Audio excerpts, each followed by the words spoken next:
Hey, it's Ajah. Welcome back to my channel. Today, I was really excited. I opened up my YouTube Creator Studio and I discovered that I had a comment in my comment section. I almost never have comments in my comment section. You could fix that right now. But this time it was a request. Specifically, can I show the products that I use in my hair in a video? And I'm gonna be honest with you, when I first read that, I was gonna reply to it and be like, short list, I don't use products in my hair. But the more I thought about it, the more I realized that I do. I do use products in my hair. And yes, I'd be happy to share all of those with you. So I put a little basket together, it's in front of me, and I'm gonna tell you from start to finish what products go in my hair for my lock maintenance and lock routine.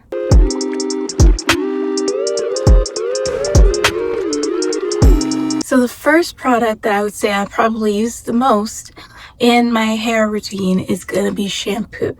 Well, I have a dry scalp, which is interesting because I have like oily / combination skin on the rest of my head, but my scalp is dry. And because of that, I like to use a dandruff shampoo.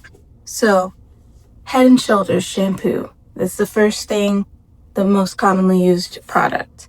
I probably wash my hair, honestly, just whenever I feel like it. It could be as early as 2 or 3 days, especially if I get into somebody's pool, somebody's beach.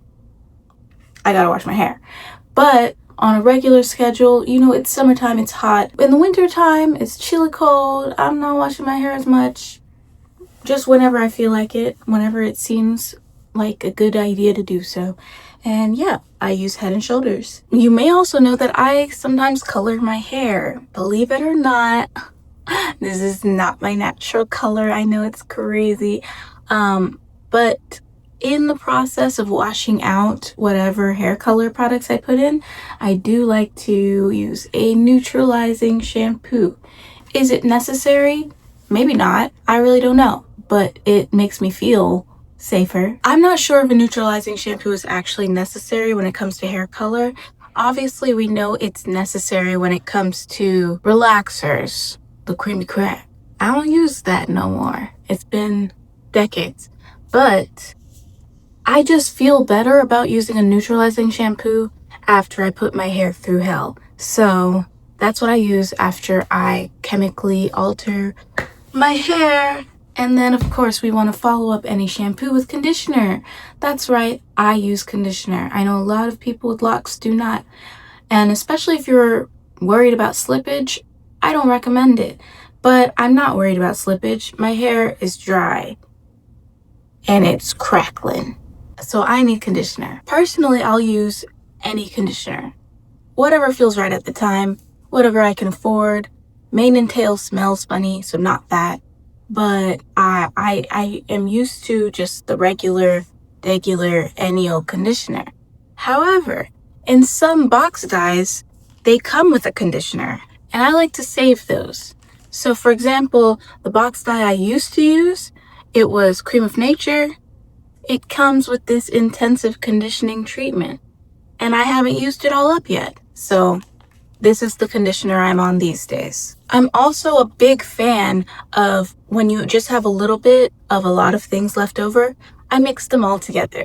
So there is a jar of conditioner in my shower right now. That's just literally a mixture of every conditioner that I have come into contact with in the last 2 or 3 years. Franken-conditioner, if you will. And yep, I use that. So after we get out of the shower, the next thing you want to do is moisturize your scalp. For that, I like to use this anti-itch hair growth oil from Do Grow. I do think it helps keep my scalp moisturized, but only if I put it in while my hair is still towel dried, like still wet, but towel dried. That is the timing to use this scalp oil. If I put this scalp oil on dry hair, it doesn't feel moisturizing, because I think the point is that you moisturize with water and you seal that stuff in with oil. However, I do re-moisturize with something other than water sometimes, not all the time, but sometimes.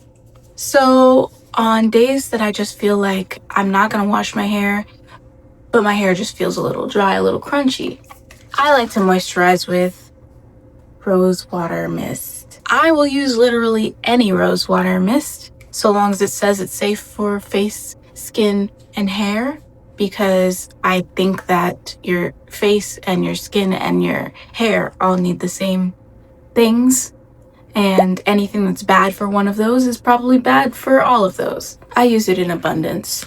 I use a lot. I probably go through one of these at least once a month, and there's no shame in my game. It's $7 to have moisturized hair that feels soft and healthy. Oh, it's not. I think it's worth it. Another thing I like to use in a spray bottle, although I just recently threw out the spray bottle I had, so it's not in a spray bottle right now, because this is an organic product. What happens with organic products, if you expose it to oxygen, it's gonna spoil. So you gotta be careful not to let your hair product spoil. But I like to use aloe vera juice. Not aloe vera gel, not aloe vera everything else. It is whole leaf filtered, a dietary supplement aloe vera juice. And it needs to be the kind in a dark bottle because it needs to be kept in a dark, cool place. If it doesn't come in a dark bottle, I feel concerned about it doesn't come in a dark bottle. I just don't feel like it's as good or will stay as good as long.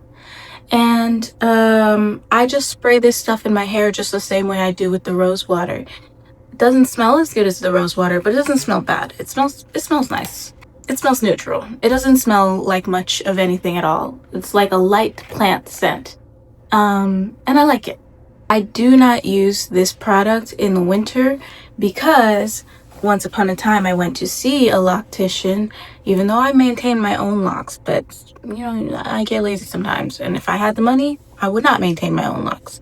So I went to see a loctician once, and she asked me about buildup on my locks, and it come to find out that because I was using this very strand coating product in the winter time, it was kind of staying on the outside of my locks. So I think that it's good to use when I'm going to be washing my hair more often. I think when I'm not washing my hair very frequently, it can lead to buildup. So be careful. Also, it's because it's a juice, right? So it can be sticky. So just be careful. I still recommend it. I think it's very moisturizing. I think it's good stuff. But if you're going to use it, you need to be washing your hair often. And when it's not a wash day or for a moisturizing day, but I just like, sometimes your hair is a little itchy. That's when I like to use this product. Jamaican Mango and Lime No More Itch Grow Spray. It's got like a menthol feeling to it, a little tingly feeling, and it does make my hair feel like re-moisturized. If my scalp is dry, if it feels like it's getting ready to flake on me, I spray my scalp with this and it feels better. It also smells good. I like the way it smells. Moving on to the products I use to achieve the color in my hair. Now, mind you, my hair is two different colors, right? We can all see that it's darker up here and lighter down here. And that's because I stopped using bleach directly in my hair. I stopped bleaching my hair directly. Now I just use one like main product, mix it with developer, color my roots, and like try to blend it in with the rest of the hair. But before I was using bleach, turning my hair blonde first, then adding color deposits on top of that. And so the hair that was blonde first is lighter. The hair that was never blonde is darker. That's normal. That's natural. Eventually it will grow out and all be one cohesive color, theoretically. So we're not worrying about that. But the color I use now to maintain my color in my hair is this HiColor Highlights Copper. And when it comes out of this box, it is a tube, like a little tube, and you need to mix it with developer in a bowl in order to put it on your hair. And I like to use a 30 volume developer because I just find that 20 volume is just not quite bright enough. But obviously, the stronger the developer, the more possible damage to your hair. So you do what works for you. Don't necessarily try to keep up with me. If I'm just doing my roots, it does still take me about 3 boxes. I have a lot of hair. I have a lot of scalp. I have a big head. But if I'm trying to do my roots and the length of my hair, which I don't do anymore, but if I was, I would use 5 boxes. And that might not make sense because you're like, okay, if it takes 3 boxes to just do your scalp, why would it only take 2 boxes to do what the majority of your hair? And that's because for the rest of my hair that doesn't need to process as long, I would probably just mix in a regular semi-permanent hair color. Probably this one. It's the Adore number 72 Paprika. I like this color. I think it's pretty. It is a little bit darker than what my hair looks right now, which is why I use it, because I think it blends very well with the roots. You feel me? You feel me?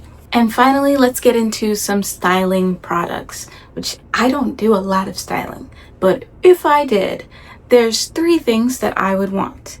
First of all, an edge control. And I have yet to find an edge control that controls my edges.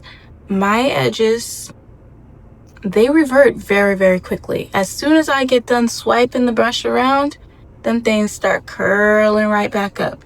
Which is, I don't even think I have like the most like highly textured hair. I have type 4 hair, but my edges are soft. So I don't know what's up with that. Maybe it's user error. But in any case, the only edge control that I've found that I feel like comfortable with the outcome is not an edge control at all. It is the Got to Be Glued spiking gel. Spiking glue. I use this to lay my edges sporadically because I don't really lay my edges that often, as you can see. But when I do, this is probably what's in them. Regular edge brush. And finally, if I wanted to curl my hair, I would use a foaming mousse. And personally, I don't have a preference. Any foaming mousse will do, but the ones I have in my possession right now, Camille Rose Spiked Honey Mousse, smells really good. And Cantu Protective Styles Set and Refresh Foam, smells really good. Why these? I don't know. They were there in the store. When I went to buy mousse, they presented themselves. I really don't have a preference. Other than I want it to smell good. And that's about it. Does one of these work better than the other? Probably, but I don't know which one because I don't style my hair often enough to test that. So this is the haul. This is every hair product that I use. Bonus item no one asked for, but you might like to know, if you color your hair red, there's no point in coloring your eyebrows red because they will not stay red for like longer than a week because you wash your face multiple times a day. So you might as well just do it with makeup. I do bleach my brows, but the bleach obviously grows out eventually. Like right now, my brows are mostly black. Whether they're black or brown, the product I use on my brows is this Etude House Brow Gel. Color my brows. The color is red brown, and this is how it looks on mostly black brows. It looks even better when my brows are bleached. So yeah, thank me later. This is every hair product that I use, which is actually a lot. I am pretty shocked that I thought I don't use hair products. I was really getting ready to tell that girl that I don't use hair products. That's not true at all. Anyways, thanks for watching. So bye.